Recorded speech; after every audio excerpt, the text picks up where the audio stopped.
दोस्तों नमस्कार। क्या आप जानते हैं कि तेहरान से वाशिंगटन की दूरी कितनी है? जी हां, 10,169 किलोमीटर। और दोनों एक जगह से दूसरी जगह जाने में कितना समय लगता है? तकरीबन 14 घंटे।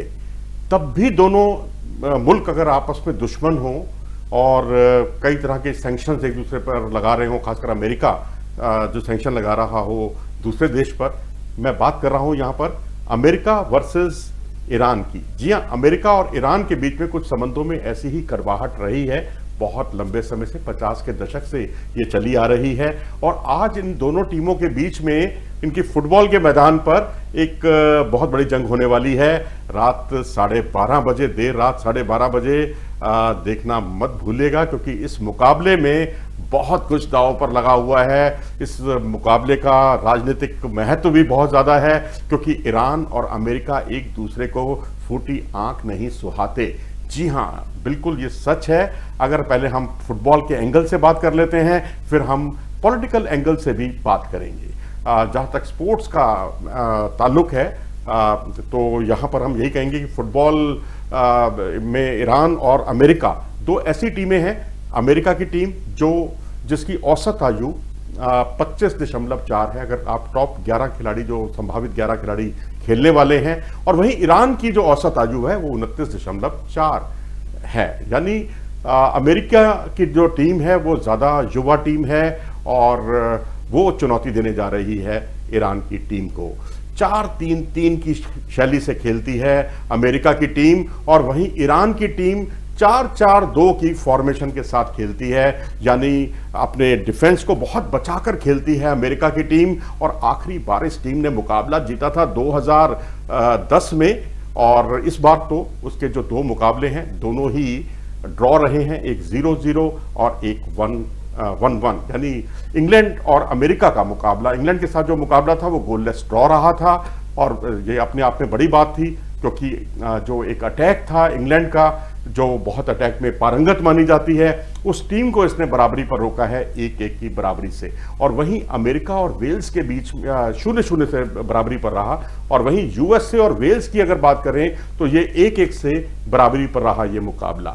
और उधर हम बात करें अगर ईरान की, तो ईरान की टीम भी 2 मुकाबले खेली है। ईरान की टीम का थोड़ा सा अपर हैंड है, एक कदम ऊपर है, क्योंकि ईरान ने वेल्स को हराया है 2-0 से और पराजित हुई है टेनिस स्कोर से। यानी फुटबॉल के मैच में टेनिस स्कोर देखने को मिला, 2-6 के स्कोर से पराजित हुई ईरान की टीम।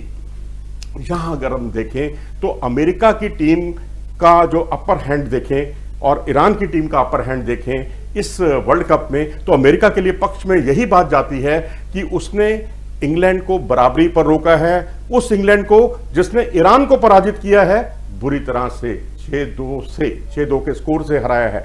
वहीं अगर हम ईरान के पॉइंट ऑफ व्यू से देखें तो ईरान की टीम ने वेल्स को हराया है 2-0 से, उस वेल्स को जिसे अमेरिकी टीम नहीं हरा पाई है। यानी स्कोर उसका 1-1 से बराबरी पर रहा है। तो अब जाहिर सी बात है, अगर आप रैंकिंग देखेंगे तो रैंकिंग में भी बहुत ज़्यादा फर्क नहीं है। एक टीम जो है ईरान की रैंकिंग 16 है, तो 20 रैंकिंग है अमेरिका की, तो बहुत फर्क दोनों में ज़्यादा दिखाई नहीं दे रहा।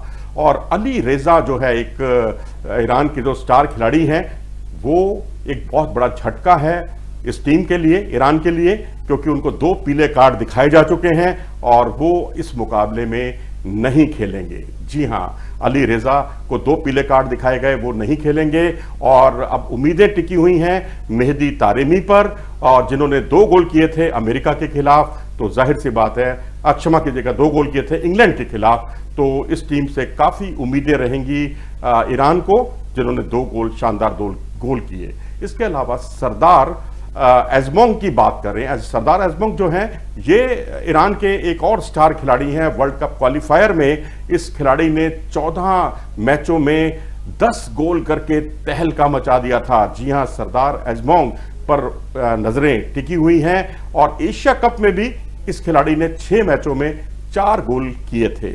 वहीं अगर हम बात करें अमेरिका के स्टार खिलाड़ियों की, तो टिमोथी वेह का नाम आप प्रमुखता के साथ ले सकते हैं। टिमोथी वेह जो है, ये वेल्स के खिलाफ इन्होंने एक शानदार गोल किया था और एक गोल में इन्होंने असिस्ट भी किया है। कुल मिलाकर ये एक असिस्ट करते रहे हैं पहले भी, लेकिन इस बार एक गोल करने में कामयाब रहे। और इनके पिता के बारे में मैं आपको बताऊं तो आपके रोंगटे खड़े हो जाएंगे। इनके पिता हैं जॉर्ज टिमोथी। जी हां, जॉर्ज टिमोथी ये लाइबेरिया, क्षमा कीजिएगा, लाइबेरिया के जो है राष्ट्रपति रहे हैं। और ये खुद भी फुटबॉल के खिलाड़ी रहे, कोई स्कूल कॉलेज लेवल नहीं, राष्ट्रीय टीम से भी कहीं ऊपर फीफा के प्लेयर ऑफ द ईयर रहे हैं 1995 के, और वो राष्ट्रपति रहे 2018 तक लाइबेरिया के। और यहीं अगर हम बात करें क्रिस्टियन परिसीच की, तो ये दूसरे स्टार खिलाड़ी हैं इस टीम के। अमेरिका को इनसे बहुत उम्मीदें हैं, क्योंकि ये खिलाड़ी चेल्सी का खिलाड़ी है, 10 नंबर की जर्सी पहनता है, और इन्होंने वक्त वक्त पर अपनी मौजूदगी का एहसास भी कराया है। 4 वर्ल्ड कप क्वालिफायर मुकाबले में ये खिलाड़ी 5 गोल कर चुका है, और यहां भी उनसे बहुत उम्मीदें होंगी। अब थोड़ा सा पॉलिटिकल एंगल देख लें संक्षेप में, क्योंकि फुटबॉल के हमारे व्यूअर्स ज्यादा हैं, लेकिन राजनीतिक दृष्टि से बहुत महत्व है इस मुकाबले का। ईरान वर्सेस यूएसए, और 53 यानी 1953 में, यानी 50 के दशक में अमेरिका ने, जो अमेरिका की जो खुफिया एजेंसी है CIA, उसने इंग्लैंड की खुफिया एजेंसी MI6 के साथ मिलकर ईरान में तख्ता पलट किया था। जी हां, तख्ता पलट किया था, अपनी मर्जी की सरकार बनाई थी उसने। और उसके बाद भी वहां एक क्रांति भी हुई 80s के आसपास। और उसके बाद 2002 में जब इसके परमाणु कार्यक्रमों का पता चला पूरी दुनिया को ईरान के, तो अमेरिका ने कई तरह के प्रतिबंध लगा दिए थे ईरान पर, और उसके बाद रिश्तों में कड़वाहट रही। लेकिन 2015 का एक ऐसा समय आया था जब बराक ओबामा जब राष्ट्रपति बने अमेरिका के, तो उन्होंने एक सॉफ्ट लचीला रवैया अपनाया था ईरान के प्रति। तो कई तरह के सैंक्शंस जो हैं, प्रतिबंध हटा दिए गए थे। दोनों मुल्कों के बीच में काफ़ी नज़दीकियां भी आईं, और नजदीकियां नहीं तो आप ये कह सकते हैं कि कड़वाहट थोड़ी कम जरूर हुई थी। लेकिन उसके बाद जब डोनाल्ड ट्रंप आए, तो उन्होंने सारे जितने आपसी समझौते थे उन समझौतों को भी खारिज कर दिया। और मजे की बात यह है कि यूरोपीय यूनियन ने उनका समर्थन किया था। तो जाहिर सी बात है कि दोनों के बीच में जो संबंध है उसमें बहुत उतार चढ़ाव देखने को मिले हैं। और बीच में तो एक जनरल को भी मार गिराया था ईरान के अमेरिका द्वारा, तो उससे संबंधों में फिर से कड़वाहट हुई। और 1998 में, अब मुझे एक वर्ल्ड कप फुटबॉल का ही एक किस्सा याद आ रहा है। जब 1998 में इन दोनों टीमों के बीच में मुकाबला हुआ था, तो वहां पर ईरान ने अमेरिका को हराया था, और उसके 2 साल के बाद इन दोनों का मुकाबला 1-1 से बराबरी पर रहा था। और उस मुकाबले में वो एक फ्रेंडली मुकाबला था। अब आप कल्पना कीजिए, ईरान और अमेरिका चिर प्रतिद्वंदी दुश्मन देश माने जाते हैं एक दूसरे के, उनके बीच में फ्रेंडली मैच हुआ था। लेकिन 1998 की जो हार थी, कड़वाहट,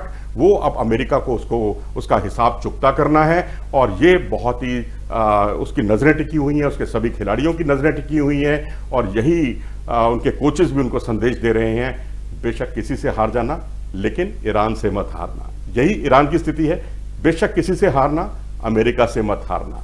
तो देर रात 12:30 बजे ये मुकाबला होगा, और इस पर दोनों मुल्कों की ही नहीं बल्कि पूरी दुनिया की नजरें टिकी हुई हैं। आप क्या सोचते हैं? अपनी राय हमें दें कि कौन जीतेगा इस बार। क्या अमेरिका 1998 की हार का बदला लेने में कामयाब हो पाएगा? क्या ईरान जो है, पहली टीम ऐसी बनेगी ईरान जब वो एक ही वर्ल्ड कप में 2 मुकाबले जीतने का कमाल करने में सफल हो पाएगी? क्योंकि एक मुकाबला उसने जीता है वेल्स के खिलाफ, और अगर अमेरिका से जीतती है तो ये एक अपने आप में कीर्तिमान होगा। और वही अमेरिका के दृष्टिकोण से तो ये है कि अमेरिका को हर हाल में जीतना ही है। अगर इस वर्ल्ड कप को देखें, अगर वो नहीं जीत पाती इस मुकाबले को, ड्रॉ भी अगर ये मुकाबला समाप्त होता है, तो भी अमेरिका का बोरिया बिस्तर गोल हो जाएगा, यानी इस टूर्नामेंट से उसको रुखसत होना पड़ेगा।